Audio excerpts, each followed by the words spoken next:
time for some examples. So let's compute the surface area of a sphere of radius a. So let's use a to be our constant, bigger than 0. And let's use the following patch for our calculations. Alright, so to do this, let's go through, well, first let me note what our u will be, our open interval in the plane. So we're going to use, let's say maybe u, v. So we'll use this parametrization for the sphere, where I'm ignoring the poles. Alright, so let's just jump right in. So let's compute, let's start by calculating dx. So what is dx? I like to write it like this. It's really just two vectors. It's the xu, xv, put into the columns of a matrix. So what are these? This is going to be, let's write this all out. This will be partial derivative of x1 with respect to u, partial derivative of x2 with respect to u, partial derivative of x3 with respect to u, where x1, x2, x3 are x1, x2, x3 are these three functions. Alright, that's our first column vector. Our second column vector is this partial derivative of x1 with respect to our second variable v, partial derivative of x2 with respect to v, and partial derivative of x3 with respect to v. So, time to compute. So, this is going to equal big bracket, okay, and as we do this calculation, let's see, let me box x1. So here's x1, and let's take the partial derivative of this with respect to u. What do we get? So only u shows up as cosine u. We're going to leave a cosine of v alone, treat that as a constant, and then the derivative of cosine of u is negative sine u. Alright, that takes care of that. And then why don't we take the derivative with respect to u of the next piece? So the next function with respect to u, a cosine of v is constant, and the derivative of sine u is cosine u. Okay. And the derivative of the third function with respect to u is, well, now there's no u anywhere, so we'll get 0. That's pretty nice. I like putting a little gray rail there to remind me this is my first column vector. Time to do this again for starting with our first function, but now we're going to take the derivatives with respect to v. Alright, so let me remind you, this was xu, and then we're going to fill the second column with xv, partial derivatives with respect to v. Here we go. So a times cosine of v is going to give me a negative a sine v, times cosine of u is constant. What about our next piece? Our next piece is negative a sine v, sine u. Okay, and the last piece is the derivative of a sine v is a cosine of v. There we have it. This gives us our dx. Okay.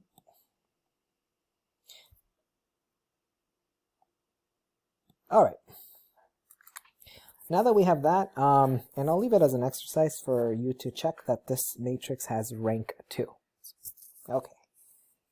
Now, what is Gij? So remember, this is the matrix, so let me write it in the notation. So G1 is just xu dot xu, and then we're going to do xu dot xv, xv, and then we have xv dot xu, which is the same as the xu dot xv, and finally xv dot xv. Alright, so what is this matrix? Let's leave ourselves some space for it. We'll write it down. So we introduced in a previous video, which we called it the first fundamental form. Alright, so let's do some computations. So to do that, I need to make sure to look at my matrix. And we want to view these as column vectors now. So we want to do the dot product of this vector with itself. What do we get? So let's write it as negative a cosine of v sine of u, quantity squared. So that times itself. And then plus the next component squared, which is going to be a cosine of v cosine of u squared, plus the last component, 0 squared. So pause the video, take a look at this, and see what it simplifies to. Okay, so one of the things you'll notice is that the a cosine of v can factor out, and then you'll be left with a Pythagorean identity. And, okay, hopefully you recognize we get a squared cosine squared of v. That's our first calculation, a squared cosine squared of v. Let's do xv times itself. So now we look at this column vector. So the first component, let's square that. It's going to be a negative a sine of v cosine of u quantity squared. Then let's square the second component, negative a sine of v sine of u quantity squared. And we have a third component, which is a cosine of v squared. Okay, pause the video, see if you can recognize what this simplifies to. Alright, and then we get a squared. Okay, why is that? From the first two pieces, we can factor out an a squared sine squared v, and then the Pythagorean identity and u's will simplify to the unity, but then the a squared sine squared v plus a squared cosine squared v will simplify to the a squared. So this gives us a few of our pieces. So we have the diagonal piece. All we have left to do is the cross diagonal, and we have to do two vectors now. So let me grab another color, and actually let me redraw these. Let's think of them. This time we want to do the dot product of multiply these two pieces. So what does that give us? That's going to be negative a squared, let's see, cosine v sine u sine v cosine of u. And in fact, I see that there's two minus signs, so let's put a little plus there. Okay, that's the first two components. Now the next two components, what does this give us? So we multiply these. Only one minus sign, then a squared, and cosine of v, cosine of u, sine of v, sine of u, and one more. So if we look at the last one, we get 0. So staring at this, it's not too difficult to see commutative properties in effect. We can move them around a little bit. One of them has a plus, one of them is a negative. This gives us 0. So in fact, these are orthogonal coordinates on our sphere. Alright, so that's nice. That gives us zeros in both of these spots because the dot product in R3 is commutative. So I only really need to compute one of them.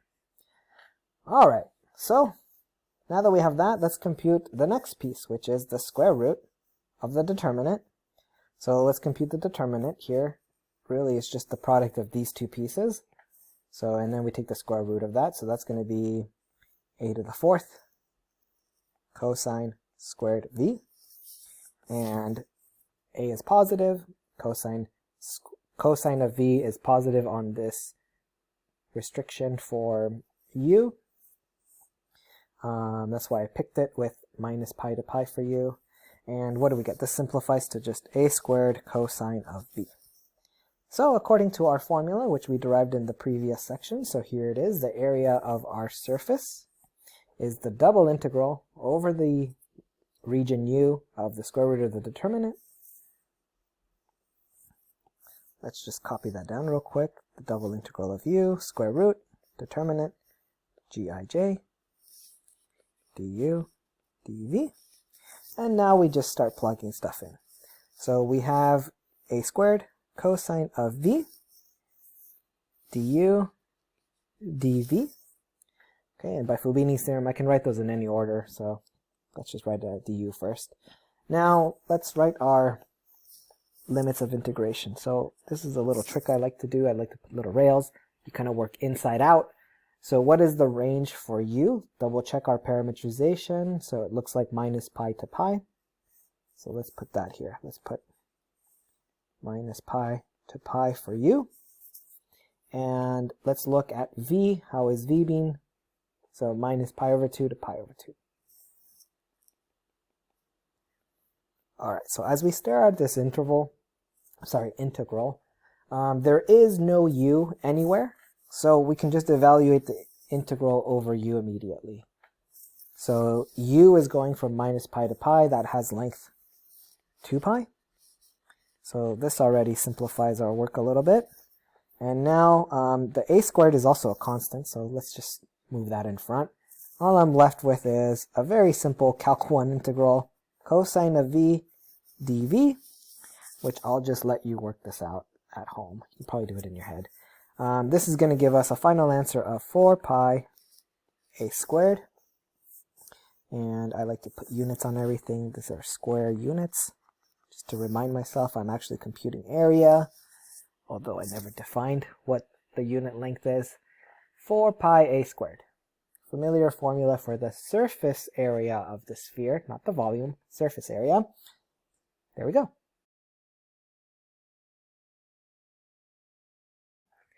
This time what we'd like to look at is the surface area for a torus. So let me fix some notation. We have a big R and a little r. Both of these are constants with big R bigger than little r. And we can parametrize the torus in the following way. So our first function is r plus big R plus little r cosine u, all of that times cosine of v. Okay, and then we have big R plus little r cosine of u, all of this times sine of v. And the last piece is r sine of u. Alright, so these are our coordinate functions, where u and v are from 0 to 2 pi. And we can visualize this as follows. So I have a picture drawn of our torus. We have, looks like a little inner tube. Okay, so there's many different ways to do this. So I picked a specific parametrization that I just find convenient, but there's other ways to think about it, as taking a rectangular strip of paper and then you roll it a few times. So if you roll it along the u direction, so you look at maybe this cylinder essentially, and then you roll it again along the long ways. So you kind of roll it one more time and try to glue it together. Alright, but we're interested in surface area, so you've probably seen this parametrization before. Let's just jump right into the calculations. So, actually, I can't hide all of it because I do want to highlight our functions. So let's start with taking the derivative with respect to the variable u. Alright, so let's take the derivative of that first coordinate function with respect to u. What are we going to get? We're going to get negative r sine u times cosine of v. Okay, everything else is constant. Let's move to the next piece. The next piece, the derivative with respect to u will be negative r sine of u, with sine of v held constant. And the last component will be the derivative of r sine u with respect to u. Remember, we're doing this with respect to u, is r cosine of u. So there's our first column. Now we go all the way to the top and continue our calculations for our second column, taking derivatives this time with respect to v. This time around, the first piece is constant, since there's no v in this expression whatsoever. But then the derivative of cosine v, negative sine v.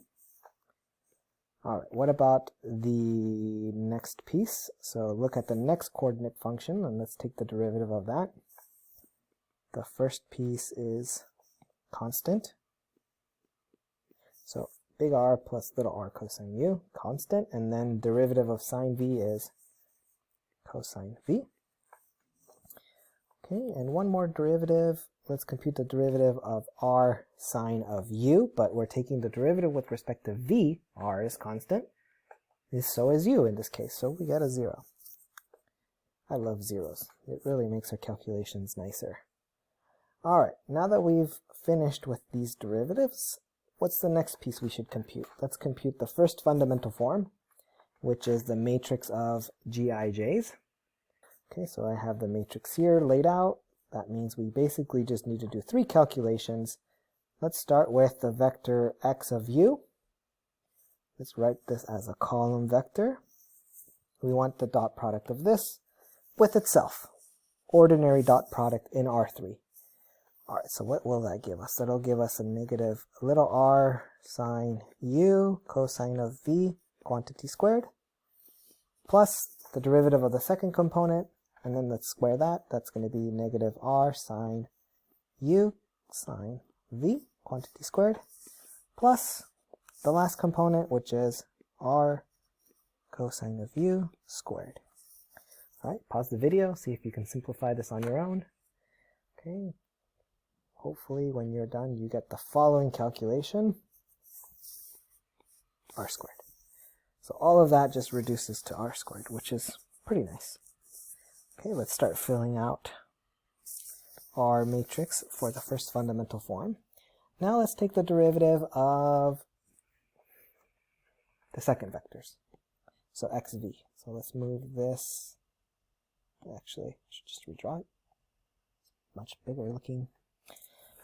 Alright, let's take the dot product of this with itself. We're going to get r plus little r cosine u squared. Let's write this as sine v squared plus big R plus little r cosine of u squared cosine squared v plus the last component squared. And if you simplify that, what do we get? We get the big R plus little r cosine of u squared. Again, always using the Pythagorean identity, Pythagorean theorem, probably the most important theorem in all of mathematics, my opinion, of course. Okay, so one more computation. So now we have to compute the dot product of xu dot xv. This time, let me visualize them as bars like this, because these are the 2 pieces I need to multiply. Alright, so what happens if I multiply this? We're going to get, let's put the big R plus little r cosine of u first. And then, let's see, let's count the signs. I have 2 minus signs, so those will go away. What else do I get? I'm going to get little r sine of u cosine of v sine v. So sine u cosine v sine v. Alright, there it is. What about then I have to add, according to the dot product, the product of the next 2 pieces in the orange box. So let me write the r plus little r cosine u first. And then what else do we have this time? Counting minus signs, you see that there's only 1 minus sign. So let's put negative r first. And then sine u sine v cosine v. Okay, and compare that with the first term, and hopefully you'll see that those cancel each other out, and we get 0. Okay, that's nice. That means we have, oops, I put 0 in the wrong spot. These are the diagonal pieces, and I should also write r plus little r cosine u quantity squared. So make sure that that makes sense before you move on to the next step in the video. Alright, so again, having that the xu dot xv is 0 just is telling us that the curves meet at right angles, so that the way I drew this, if you drew some maybe tangent vectors on this picture, you should be convinced that they do in fact meet at right angles. Okay. So if U is in orange and V is in purple. That isn't just a suggestive picture, it is reality according to this calculation. Alright, so what does that tell us about the determinant? So let's take the determinant and let's also take the square root of it. We're going to get r squared times r plus little r cosine u, quantity squared. And when we take the square root of this, we'll get r plus big R plus little r cosine of u. That is the square root of our determinant of our first fundamental form. Okay, so now that we got that, time to compute the surface area using the formula we derived in some of the previous videos. Okay, so let's just write it out. Double integral of little r times big R plus little r. And in fact, let me make sure that that looks like an R so it doesn't confuse anybody, since we do have R's and V's, and I'm sorry, my handwriting is a little sloppy sometimes. Okay, so we have this du dv. Let's kind of put the little railings here to remind ourselves, how is it that I decided to parametrize the surface? What are the limits for u and what are the limits for v? So let's take a peek at the top. Okay, we have them here. So actually they're both the same, 0 to 2 pi for both of these. So let's add those. 0 to 2 pi for u and 0 to 2 pi for v. Okay, so first things first, this calculation probably won't be too bad. Let's notice that the little r is constant, so let's go ahead and pull that out. The other thing to notice is one of the variables is missing inside of the integral. There's no v. So why don't we integrate the v directly? So again, if we integrate dv from 0 to 2 pi, what we will get is 2 pi. And I already mentioned that r is constant for this problem, so the little r will pop out. So we have really just a one variable integral from 0 to 2 pi of big R, which is constant, plus little r, another constant, cosine of u du. Okay, and let's just compute this. This is pretty simple. 2 pi little r. I'm going to use square brackets to denote that I'm actually integrating now. So when I integrate with respect to u, I'm going to get big R u for my first integral, plus little r sine of u. Okay, and I want to evaluate this from the limits of integration of 0 to 2 pi. Okay, and this part maybe I'll skip. But if you plug this in, you're going to get 2 pi little r, and in the square bracket, once you simplify this using the fundamental theorem of calculus, you get 2 pi big R. And I actually like writing it in this form, 2 pi little r times 2 pi big R. And I'll explain why in the next slide in just a second. But let's see, maybe we'll write our answer as, what do we get? We get a 4 pi squared. Let's write big R first and then little r. And since I'm weird, I like to write units squared. Alright, and there's our answer. There's the surface area of a torus. Now, I have a couple extra comments about this calculation, besides it being pretty interesting. So, let's take a look at the next piece. It's a little bonus. Theorem of Pappus. So, this is just one of his theorems, but let's see what it says. I want to visualize the torus in its kind of unrolled form. So if you kind of think about this picture I drew earlier, I have the torus where if I just make one cut and then unwrap it. So the purple is supposed to be the long side. So this has length 2 pi big R. And the length of the orange curve, the little circle, will be 2 pi little r. So the theorem of Pappus is really saying that the computation for the area is going to be whatever you're gonna, it's basically equal to this curve, which we move around through this purple curve. So thought of in that way, we think of this as essentially, let's see, let me draw it in pictures. Let's do, the area of this will be the length of the orange circle times the length of the purple circle. So let me draw the purple circle like this. So if you remember, I drew a picture of this circle and this circle meeting in this kind of funky way. And basically, what we're saying is, as long as we're revolving the orange curve around the purple curve, Pappus's theorem is saying, well, in terms of the geometry, it's really just the product of those two things, which agrees with our intuition when you unwrap it. So this is something that is kind of hinting at a deep picture. It's hinting at the intrinsic geometry of surfaces, where I drew the surface of the torus embedded inside of 3 space. However, by this calculation, the surface area doesn't seem to care how I'm bending it inside of 3 space. So the surface area is somehow intrinsic to that. And this is one of Gauss's, roughly translated, totally awesome theorem, his Theorem of Egregium. I was mentioning this curious fact about that the calculation of the surface area is hinting at something called the intrinsic nature of surface area. And I just wanted to say that this is really hinting at one of Gauss's coolest theorems, Gauss's Theorema Egregium.